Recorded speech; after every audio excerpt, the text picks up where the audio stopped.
Podcast helps you build the soft skills that lead to real results. Communication, storytelling, public speaking, and showing up with confidence in every conversation that counts. I'm Tim Newman, a recovering college professor turned communication coach, and I'm thrilled to guide you on a journey to becoming a powerful communicator. Have you ever been in a meeting where you're talking and suddenly you notice 3 people are on the phones? Or how about at a networking event where you're telling a story and someone yawns right in the middle of your sentence? That sinking feeling that you're losing the room, that's what we're talking about today. The problem isn't that you're boring or that your content is bad. It's that you're having a one-way conversation while missing the invisible feedback loop that's happening right in front of you. The good news? Reading a room isn't some magical social talent you're either born with or without. It's a set of practical observation skills that anyone can learn. I'm going to show you how to spot the 4 key behavioral patterns that reveal exactly what's happening in any group situation. And you'll walk away with techniques you can use in your very next meeting or conversation to stay connected and in control. First, let's start by debunking the biggest myth about social intelligence, that it's innate. People who seem to just get the social dynamics aren't psychic, they're just better observers. They've learned what to look for, and more importantly, what those observations actually mean. You're not trying to become a mind reader. You're learning to recognize patterns. Specifically, we're focusing on 4 universal behavioral cues that give you immediate feedback on your audience's engagement level. First is phone checking. When someone pulls out their phone during your presentation or conversation, it's the most obvious sign of disconnection. But here's what most people miss. It's not always about rudeness. Often, it's a signal that you've lost their attention, and they're seeking stimulation elsewhere. The key is noticing whether it's one person discreetly checking the time, which might be harmless, or multiple people fully engaging with their devices, which means you've lost the group. The second is yawning. We often take yawning personally, but it's actually more about energy drain than boredom. In a team meeting, yawning can indicate that the room's energy has dropped, often because you've been talking too long without involving others or because the content has become too dense. A single yawn might mean someone didn't sleep well. Multiple yawns across the room, that's your signal that the energy needs some shifting. Third is fidgeting. This includes tapping pens, shifting positions frequently, playing with jewelry, or constant leg bouncing. Fidgeting typically shows restlessness or anxiety. In an interview setting, if your candidate starts fidgeting when you ask certain questions, it might indicate discomfort with the topic. In a team meeting, widespread fidgeting suggests people are ready to move on or need more interaction. And fourth is blank stares. These glassy-eyed looks where people are physically present but have mentally checked out. This is often misinterpreted as boredom, but it's more frequently a sign of confusion or lack of understanding. When people can't follow your logic or don't understand your point, their brains essentially shut down rather than struggle to keep up. Now, the trick to spotting these cues without making people uncomfortable is to use your peripheral vision. Instead of staring directly at individuals, scan the room.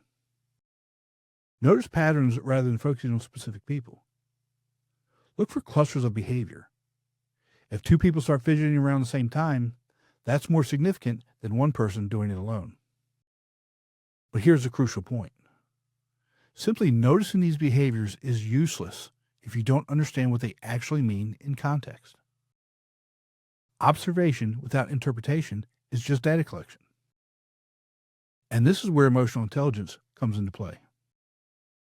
Reading a room isn't about memorizing illicit behaviors and their meanings. It's about understanding the underlying emotional states those behaviors represent. Let's break down what each cue signifies in different contexts, because the same behavior can mean very different things depending on the situation. In team meetings, blank stares often indicate confusion rather than boredom. When you're presenting complex information and you see those glassy eyes, it's usually a sign that people have hit a comprehension barrier. They're not bored, they're lost. And this is your cue to pause and ask, would it help if I walk through that last point again? Or, let me put this another way. The mistake most presenters make is seeing blank stares and they start talking faster, which only deepens the confusion. At networking events, phone checking often signals overwhelm rather than rudeness. Social situations can be draining for many people, and glancing at a phone might be a coping mechanism for social anxiety. If you're talking to someone who keeps checking their device, it might mean they need a moment to recharge rather than that you're not interested in you. Instead of taking it personally, you could say, I know these events can be intense. Would you like to grab a coffee and continue our conversation somewhere quieter? During interviews, fidgeting usually indicates nervousness rather than disinterest.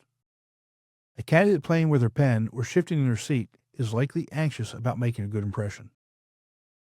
This is actually valuable information. It shows they care about the opportunity.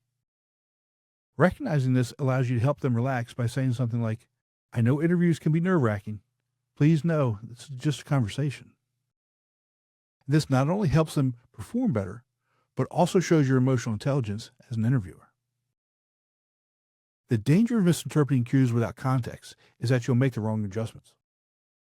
If you see yawning in a meeting and assume boredom, you might try to be more entertaining when people really need is a 5-minute break or a change in topic. If you see phone checking and assume rudeness, you might become defensive when the person actually just needs you to be more concise.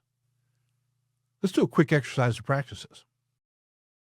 Imagine you're leading a team meeting about a new project.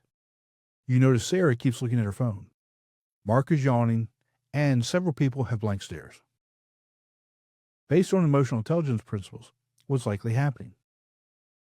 Sarah might be waiting for an important message about another project. Mark might have been up late with his kids. The blank stares probably mean your explanation of the new workflow isn't clear. Instead of getting frustrated, you'd address the comprehension issue first, then check if anyone needs to step out briefly. The pattern here is moving from observation to interpretation to appropriate response. And now that you understand what these cues actually mean, let's talk about how to respond effectively in real time and what to do when you see them. Remember, the goal isn't to perform dramatic shifts that call attention to yourself, but to make subtle adjustments that bring the room back to you naturally. When you notice the phone checking, the most effective response is often to create an immediate reason for engagement. So instead of getting louder or more animated, try asking a direct question to someone who's drifting. Sarah, I'd love your perspective on this point.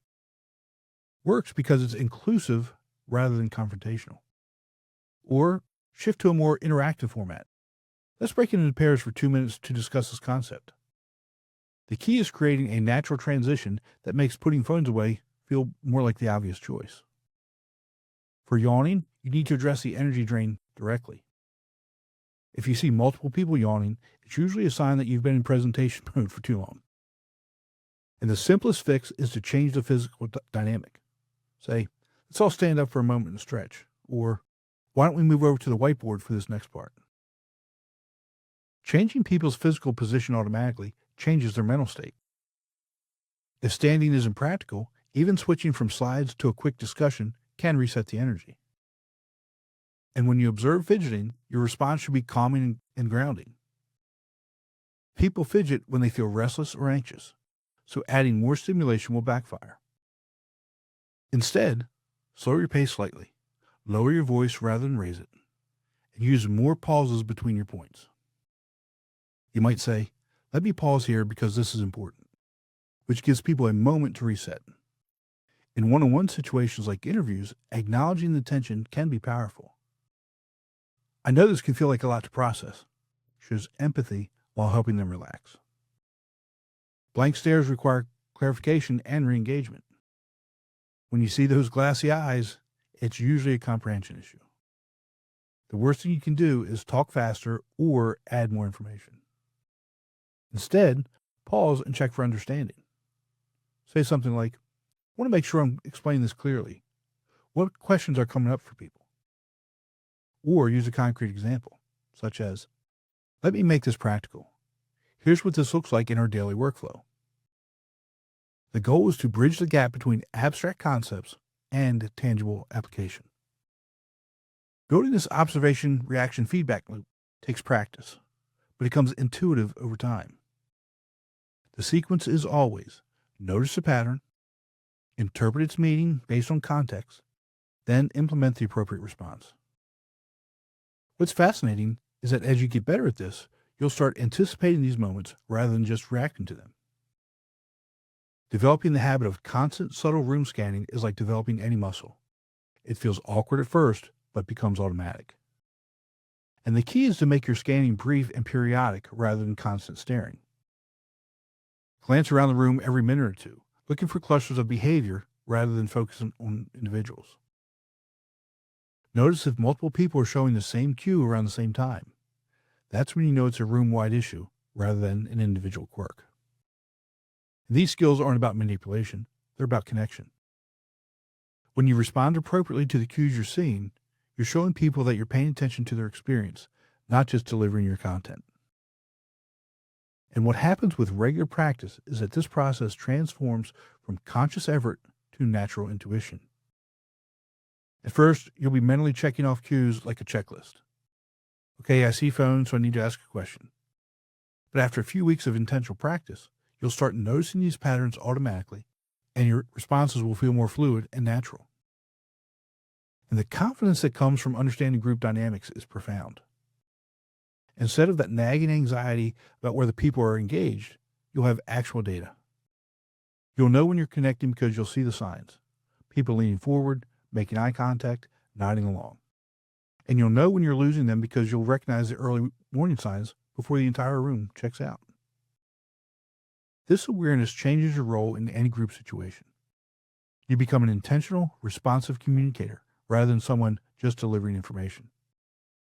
You start anticipating needs rather than reacting to problems. In team meetings, you'll notice when the energy is dipping and know exactly how to bring it back. In networking situations, you recognize when someone needs a different approach and adjust accordingly. The most valuable shift is moving from self-consciousness to others' awareness. Instead of worrying about how you're coming across, you're focused on how your message is being received. This is the foundation of genuine connection, the ability to tune into others while staying true to your message. Here's one simple technique to try in your next meeting. For the first 5 minutes, make it your only goal to notice one engagement cue from someone in the room. Don't worry about responding perfectly. Just practice spotting the pattern. Maybe you'll notice when someone starts fidgeting or when eyes glaze over during a particular point. The immediate impact of this practice is that it shifts your focus from internal anxiety to external observation. And that alone will make you feel more confident and present. And once you start recognizing these cues, you'll naturally begin responding to them without overthinking. Start with this small, manageable practice of intentional observation. The more you do it, the more these skills will become part of your natural communication style. You don't need to be perfect. You just need to start paying attention to the conversation that's already happening right in front of you. That's all for today. Remember, we're looking for progress, not perfection. Be sure to visit speakingwithconfidencepodcast.com to get your free ebook, The Top 21 Challenges for Public Speakers and How to Overcome Them. You can also register for the Foreman for Public Speaking course. Always remember, your voice has the power to change the world. We'll talk to you next time. Take care.